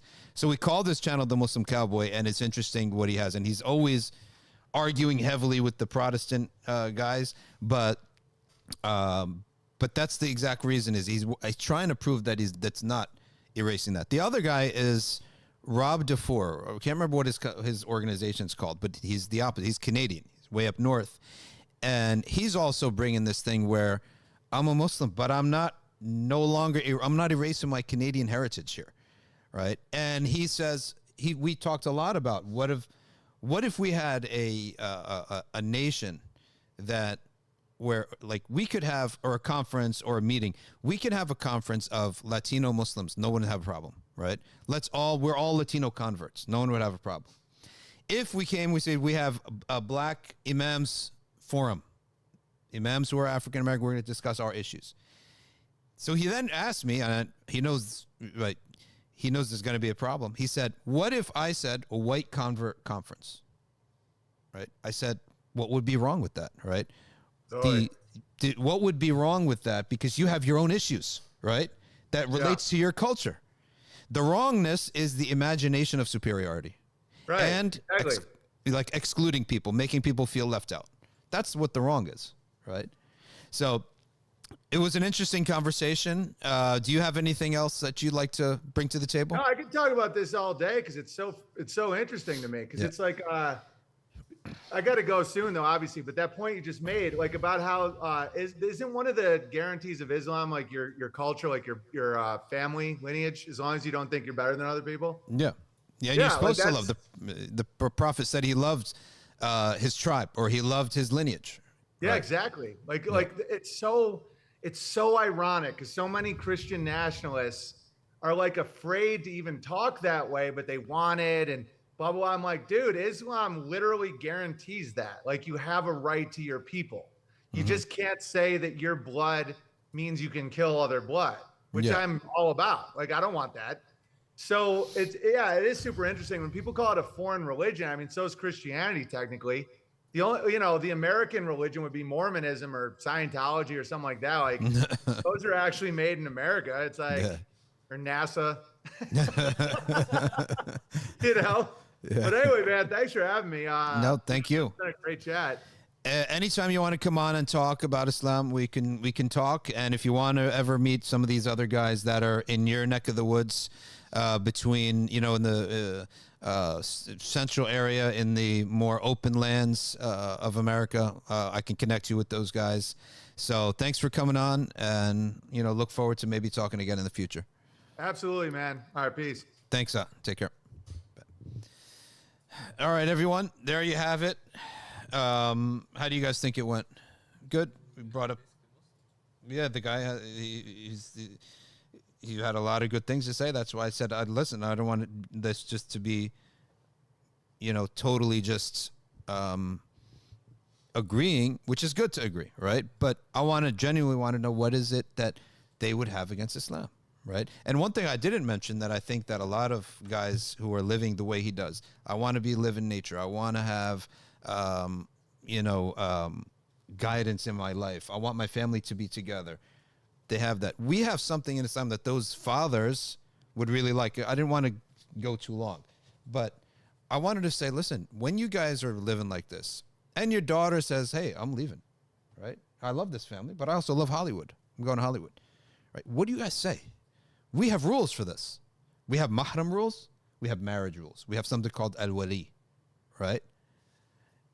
That's not going to happen. It's just not going to happen. You raised you for 30 years, for 20 years. 20 years I raised you. 25 years you lived in this home. We protected you and raised you. You don't just get to turn that switch off and say, hey, goodbye. I love you guys. I'll write you. I'll text you. I'm going to Hollywood to pursue my dreams. I'm going to New York to pursue my dreams or whatever. We don't have that. And people think that that's something that it scares off like liberals. It scares off maybe like a feminist leaning to people, but those are the rules. We have rules on how men can travel and rules of how women can travel, how men can live and how women can live, because Allah said they're different. So they can't be treated the same. They're not going to have the same treatment. One has the potential to be abused and one has the potential, right, to be used and to be misled and is physically weaker. And the other has responsibilities. So where he's weak, we say, get strong. Whereas if a woman has a weakness, we say, stay as you are. You're not obligated to change your nature, right? Whereas for a man, you have to change your nature. You can't be a 25-year-old and just living without any sense of responsibility, without any sense of growing up and working, right? So, and even the man in the book writes of parents, if a youth, a young man, can earn in his town and his parents say, I want you to live next to us, his mom and dad say to him, live next to us because we're old now. We want you around. We need you around. He's obligated to observe that. He has to search for a job locally first. I'm telling you, this deen, it's stable. It doesn't allow for this insanity. But the stability is a protection, right, from making mistakes. If the parent lets him travel, then he can travel. If he can't find a job locally, then he can also disobey them and travel. See, a lot of people talk about the obedience of parents. Last week, I gave the lecture on when it is allowed to disobey. Not allowed. When is it allowed and when is it obligatory to disobey your parents? Because they're two different things. There's a time it's allowed to disobey your parents and the time it's wajib to disobey your parents. Now they're like, wait, tell us about what's wajib. Okay, when is it obligatory? When your parent is infringing upon your rights, the rights of others that you owe rights to, or the right of Allah subhanahu wa ta'ala, the Sharia. Well, guess what they want to do now? They want to study the Sharia, right? They want to know what their rights are, right? So our Sharia, it's fair for everybody. Right? Parents have a lot of rights. Children have some rights, okay? And they're both given by Allah Ta'ala. There's no oppression here. So if you want to preserve a local community, that's what I suppose conservatives are supposed to be, right? We can teach you how to preserve it. Not we can teach you. Only Islam can preserve it.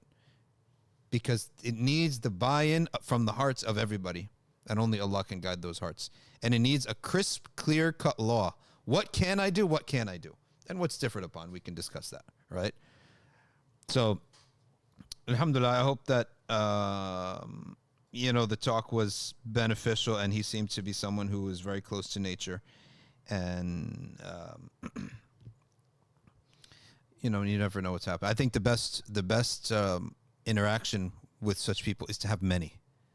Over the years, over the decades, they'll see the difference. They'll run into things that I believe that, that they're the Christian world or the Christian life, or this the general belief, conservative and believing life, this has holes in it. Like, there's nothing that actually gives you security that you with your kids. You have to work for it. For us, we'd say, we don't have to really work that hard. We just have to be good enough, nice enough, and put them in the position to receive the seed of Iman. Then the taqwa will do the rest, right? All right, let's take the Q&A here real quick before we wrap up. Clearly, we're not going to be able to get to what we wanted to do, okay, which was the Ashura, but we'll do it Monday. There's no harm in doing it Monday. It'll have to be done just on the 9th or the 10th. Some comments here. Rob's channel is called Islam for Europeans, and he doesn't mean by that Europeans continentally. He means by that European American, European, I guess, Canadians, whites, basically, because, yeah, because that's what they are. And there was a speaker there, his name was Abdul Malik. You remember Abdul Malik, the fundraiser? I don't know if you guys know him. He used to fundraise for Siraj al-Hajj. So he says African Americans and European Americans. He said, I was talking to a European American the other day, and I thought, like, a Norwegian immigrant or like a Swedish immigrant. I didn't know what he was talking. He said, oh, these European Americans. Like, I said, hold on, brother, where do you see these Europeans? I never see European immigrant, right? When was the last time you saw a Belgian walking around, right? Or a Swede walking around? He's like, no, brother. I mean whites. They originated in Europe. I was like, oh, that's another word. So he uses that term. All right, couple Q&A, and then we wrap up for the day. We got a hectic and a busy Thursday today, which involves meetings, then office hours, then class at 7 o'clock.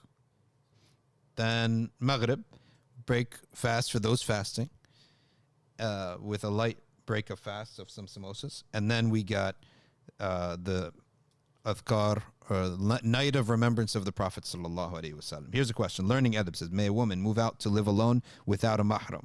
They want to experience independent living not far from home for a few months. No, by Sharia, technically it's not allowed. I'm giving you the rule. Maybe there are exceptions here and there. You have to see if you're an exception, but that's the rule. Duff permissible for weddings only. Yes, that's the Maliki position. The other madhabs, no, they open it up. The duff permitted all the time. Okay, and the Shafi'iyya even have discussion about the wind instruments. And the other madhab did qiyas from the duff to all percussionary instruments. Is it permissible to work assisting in medical autopsies? Yes, it is. What is the reward of Ashura fasting? The removal of sins for a year. Okay. Any adhkar or dua to do tomorrow? جميع أفعال الخير وقراءة القرآن. What? Spending on your family. Yeah. A specific hadith on that? There are some asad from the Sahaba. Okay.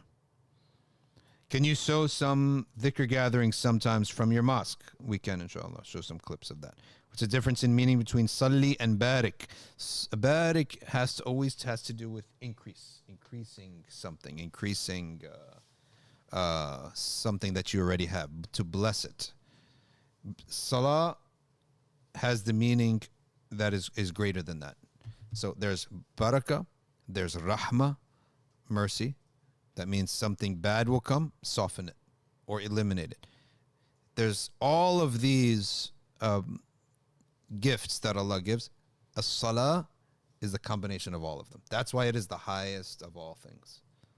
Okay, and that's why, for example, Ibn Hajar al-Asqalani, he says, if salah means barakah, then it's redundant. If salah means rahmah, then it's redundant, right? So salah and rahmah and barakah and salam must all have different meanings.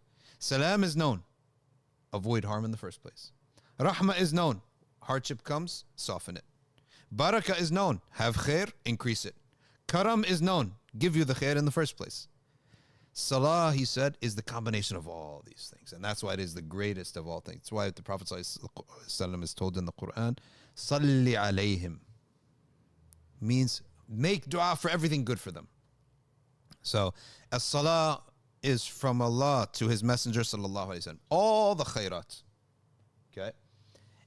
And when we make salah on the Prophet sallallahu alaihi wasallam, we are pulling down from those khairat for us.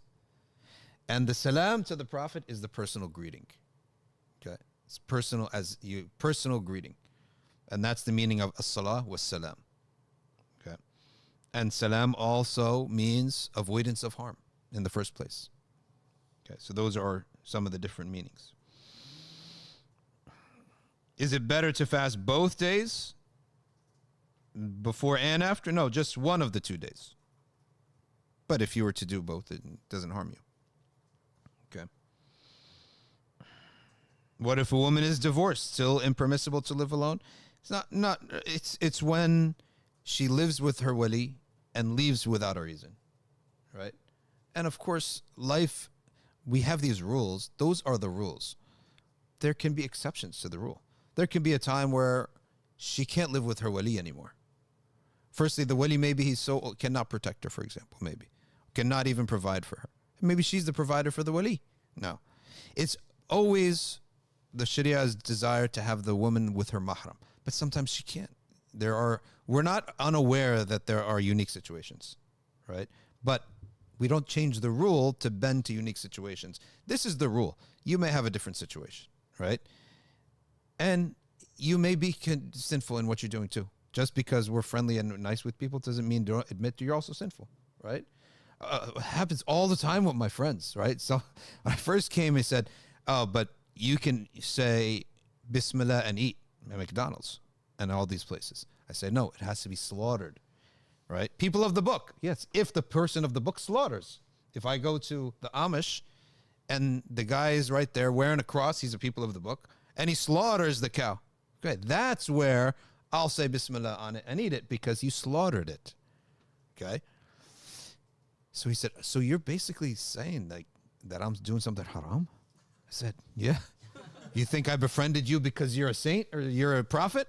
I befriended you because you have more good qualities than bad. But you also have bad qualities. This is haram what you're doing, right? So it's okay to say to someone that what you're doing is haram and we're still friends. You're not publicly promoting the haram, right? You're making a mistake, right? Innocently making a mistake, maybe out of ignorance. Now, maybe you're stuck in some situations. So I don't know, also, it's not reasonable to say, okay, now that we know the ruling, tomorrow we got to change. Very few people have that strength, right? Very few people, right? Some people live with a little bit of cognitive dissonance. I know I'm not supposed to be doing it, but they don't have yet the quwwah, the himma to change it. Or they're not totally convinced by you either because they heard it from one person. And they hear from 10 other people, no, you're fine. So it's not firmly established. All that you come to realize is the case when you're trying to promote and preach a law book. This is the law. There's no discussion. Yet at the same time, you live with people of different levels of certainty, different levels of himma, different levels of taqwa. And we're also trying to get along, right? There's not such a massive Muslim community, and it's not the way of da'wah and the way of the habayib that you only live with the people living 100% by the law. Then you're not going to have any friends, right? We live with everyone who has a goodwill towards Islam, towards the Muslim, comes to the masajid, trying to do their best. And there's a range. So you may be in that range, ahlan wa sahlan, but I'm telling you what the law is, that's what we should aspire to. Okay, Hassan al-Basri said, if every person only teaches what they practice, nobody would teach anything. Because even if we were to be judged by the law book, you're going to find many misdemeanors, okay, many mistakes. Okay.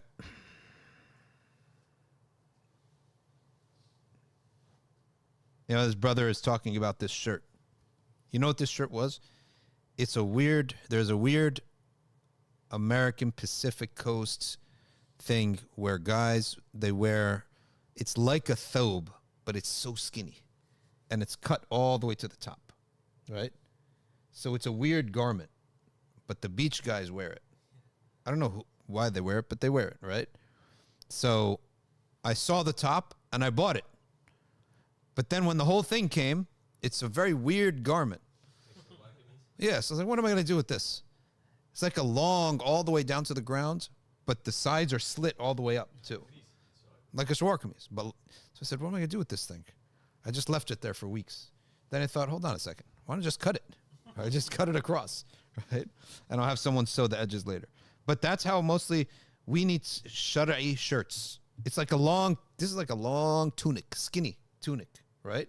Weird. You can't wear it as a thobe. So just cut it across. So we need Shara'i clothes, right? All the clothes, I've been complaining, the shirts, they're all like skin tight, okay? I'm not even going to lie to you and say I'm not going to wear a skin tight shirt because it's form, revealing our form. Not many people have that much muscles that they're going to be a fitna to anybody, right? But you have another set in your body that you don't want people to see that looks terrible, right?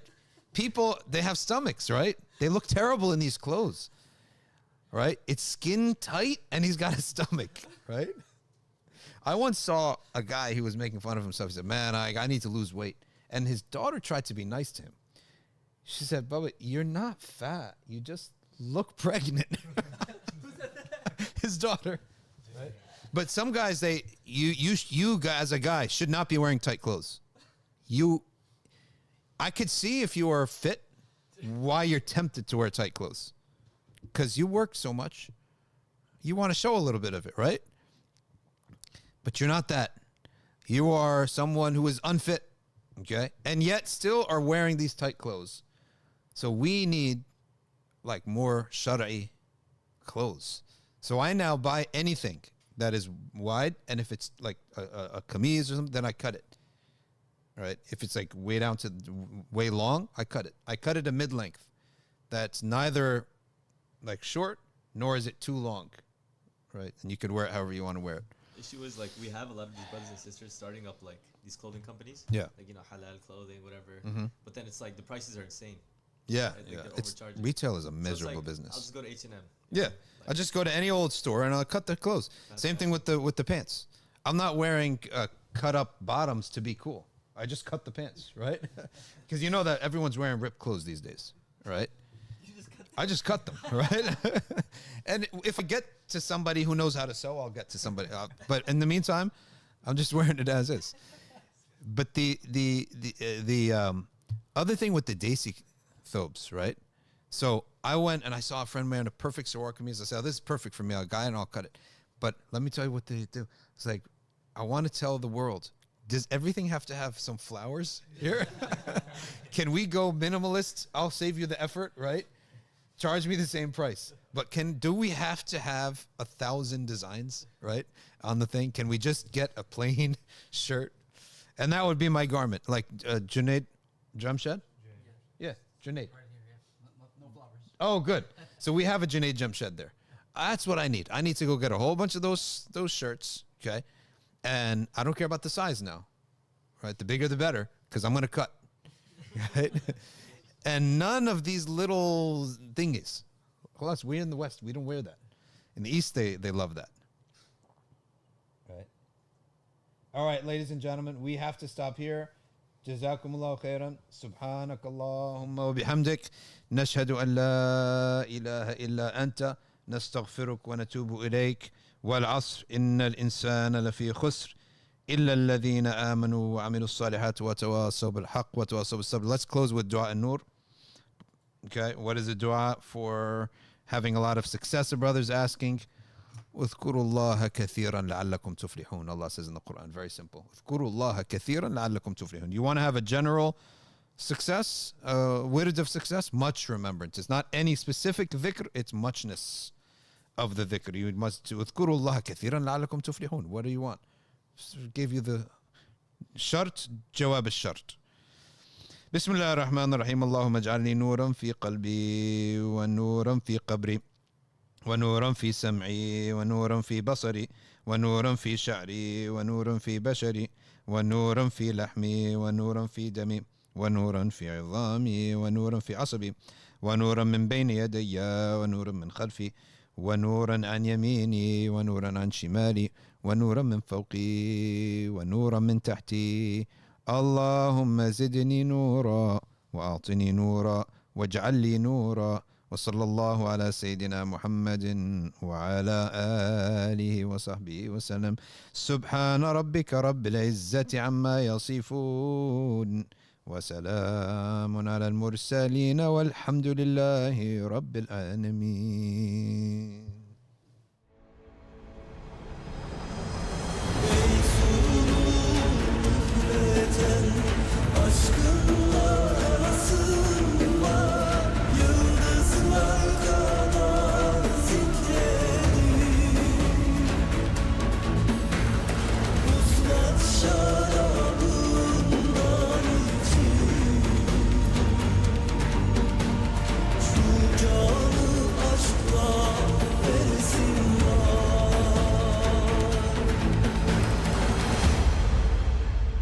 Your